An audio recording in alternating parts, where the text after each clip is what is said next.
Imagine stepping into a place where rugged mountains meet vast open skies. Welcome to Ladakh, India's high-altitude desert, where the landscapes are as breathtaking as the adventures that await you here. In this video, we'll take you along our 8-day journey through one of the most mesmerizing regions in the world. So buckle up and get ready to dive into Ladakh together. We're Matthias and Mieke. With our travel brand, Back to Life, we show you the absolute best experiences in the world. Our in-depth travel videos will help you plan your next trip with ease.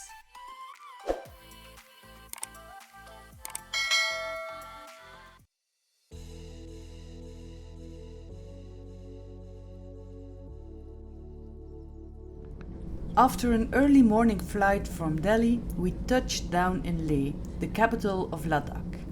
Leh sits at a staggering 3,500 meters above sea level. As soon as we arrived, we could feel the difference in the air. It's thinner and crisp, a clear sign we were in high altitude territory. Knowing how important it is to acclimate properly, we spent the morning resting at our hotel. At this elevation, your body needs time to adjust, and the best way to prevent altitude sickness is by taking it easy, drinking plenty of water and letting your system get used to the change. So we landed in Leh this morning and we're doing here a tour of 8 days, and the company asked us to have a really calm day today, so don't do anything big. So today is just sit back, relax, stay hydrated and prepare for tomorrow. By the afternoon we were feeling a bit more settled and decided to explore Leh. We made our way to the main streets and discovered a stunning little temple filled with prayer wheels and draped in colorful prayer flags. The temple was alive with a quiet energy, the sound of the prayer wheels turning, the flutter of flags in the breeze, and the sense of peace that filled the space. It felt like the perfect introduction to Ladakh, grounding us in its unique culture and setting the tone for the adventure ahead. By the end of the day, we watched the thunderstorm from our hotel window and we were starting to feel more acclimated and excited for what was to come.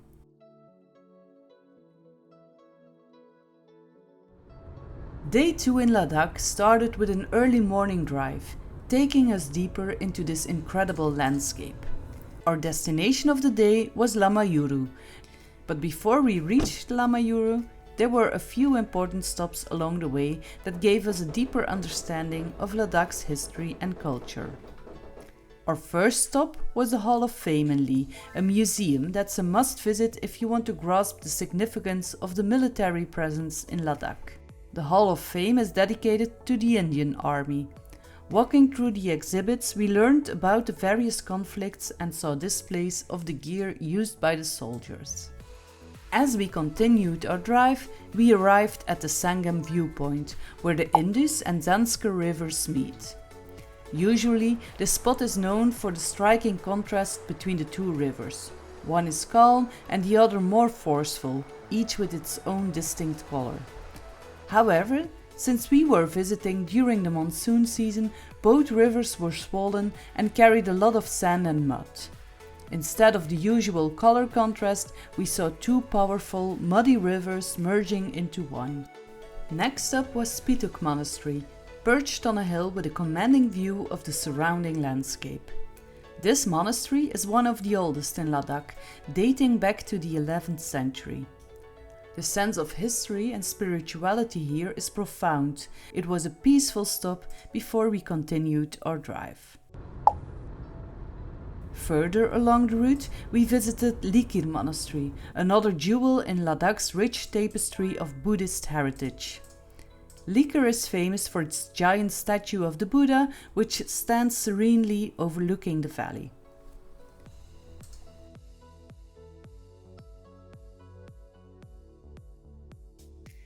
By late afternoon, we checked in at our hotel, ready to unwind after a day full of exploration.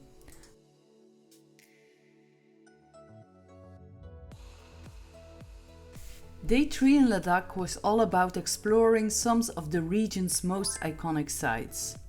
Lamayuru monastery, built dramatically on a hilltop, seemed to blend seamlessly with its surroundings.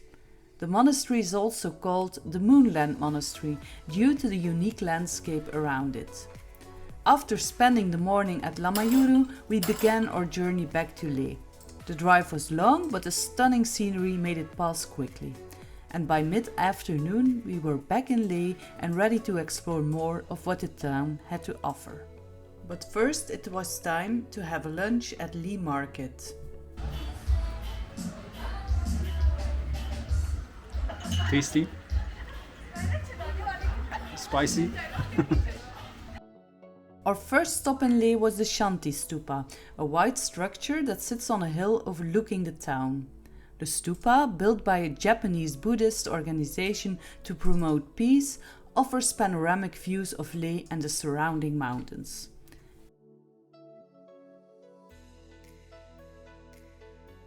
Next, we visited Leh Palace, which is somewhere here in the back. The palace, which was built in the 17th century, once served as the royal residence. The palace still holds a certain grandeur, and the views from the upper floors are some of the best in Leh.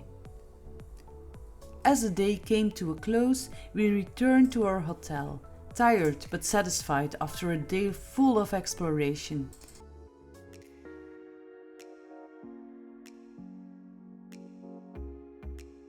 Day 4 in Ladakh was one for the books. The day started with a drive over one of the highest motorable roads in the world, Kardung La Pass. As we climbed higher, the road wound its way through breathtaking mountain scenery. Hi, we're now at Kardung La top. We're at 5,300 meters. I think it's a personal record for us. Yeah. We've been above 5,000 meters before in Bolivia, but right now we're above 5,000 meters in the Himalayas. It's a spot that feels like the top of the world. We took a few moments to soak in the views and then continued our descent into Nubra Valley. This valley and mountains are just so amazing. It's the most beautiful thing I think we've seen. I hope this camera can do justice to these landscapes. Our first major stop was Diskit Monastery, the oldest and largest monastery in Nubra. Diskit Monastery is perched on a hill overlooking the valley, and it's home to a magnificent 30-meter statue of Maitreya Buddha. The monastery itself is a peaceful place that dates back to the 14th century.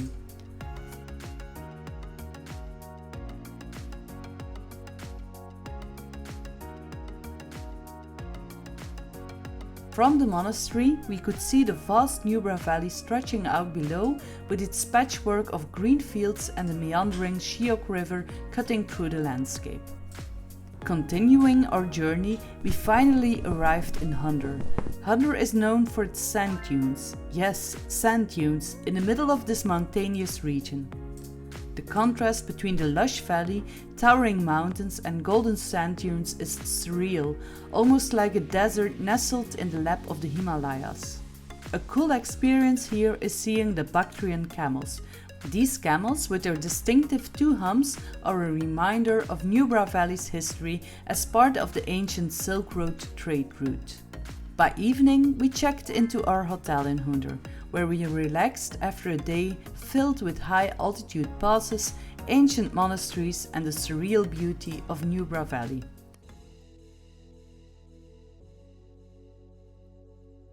Day 5 in Ladakh was an adventure-packed journey as we set out for Turtuk, one of the northernmost villages in India.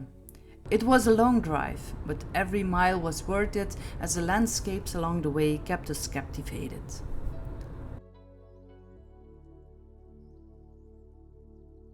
As we left Hunder and headed deeper into Nubra Valley, we noticed how the Shiok River had transformed into a wild, roaring force of nature due to monsoon.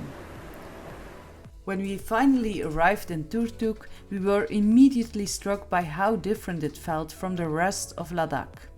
We just had a wonderful drive through the Himalayas next to a big river. We're now in Turtuk, which is a border village next to Pakistan. We're underneath a bridge crossing the river, and we're ready to explore this village.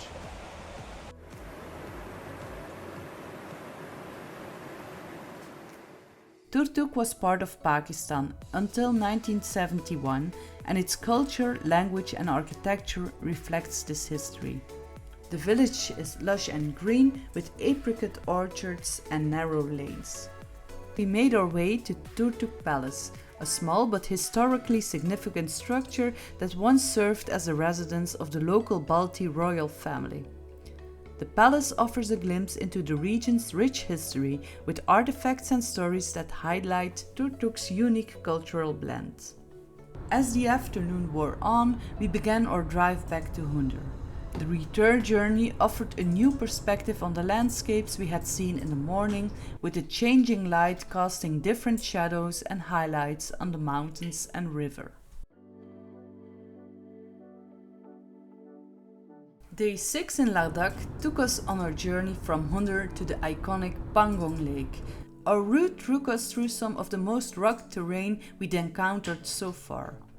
Due to ongoing roadworks, we had to take an alternative path that felt more like off-roading than a typical drive. As we continued our drive, we were treated to an unexpected and delightful encounter: marmots. We couldn't resist stopping to watch them for a while. Seeing them in their natural habitat was one of those charming, unplanned moments that make travel so special. After our marmot encounter, we pressed on towards Pangong Lake. The landscape began to change, and we could feel the excitement building. When we finally caught our first glimpse of the lake, we were speechless. Pangong Lake is one of those places that's even more beautiful than you imagine. We arrived at Pangong Tso, and they said it would be one of the highlights of our trip, and we drove through beautiful mountains. We saw stunning scenery, but I have to admit, this lake is definitely the highlight of our trip. We spent the entire afternoon exploring the shores of Pangong Lake. We walked along the water's edge, taking in the stunning views from every angle.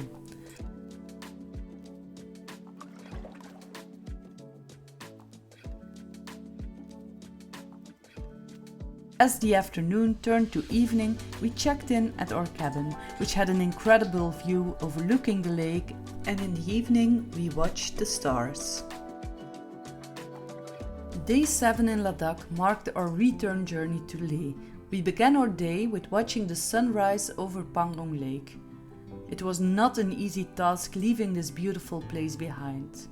However, the drive back promised to be another challenging one, as we had to cross the mighty Shangla Pass. Reaching the top of Shangla Pass felt like a triumph, and we paused to take in the sweeping views of the surrounding snow-capped mountains and glaciers. The road led us to our first stop of the day, Hemis Monastery. Hemis is the largest and wealthiest monastery in Ladakh, and its significance is immediately apparent. We loved the peaceful atmosphere of the monastery combined with its rich history.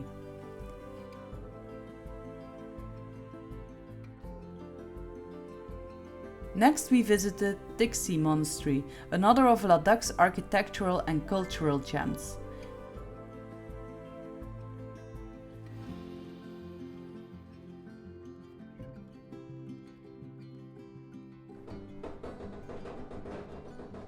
Inside, we explored the monastery's many prayer halls and temples, including the impressive Maitreya temple, which houses a 15 meters tall statue of Maitreya Buddha. As we settled in for a final night in Leh, we couldn't help but reflect on the incredible journey we'd been on.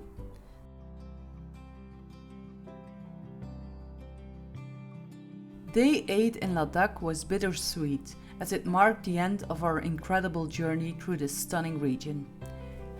As our plane took off, we watched the mighty mountains of Ladakh shrink below us, with the peaks stretching out in every direction, a reminder of the vastness and rugged beauty of the region. Our flight took us back to Delhi, where the next chapter of our adventure awaited. The Golden Triangle promised a completely different adventure. We hope you enjoyed our video about Ladakh. If you want to discover this region by yourself, we wrote down all the information below to help you plan your trip. Happy travels!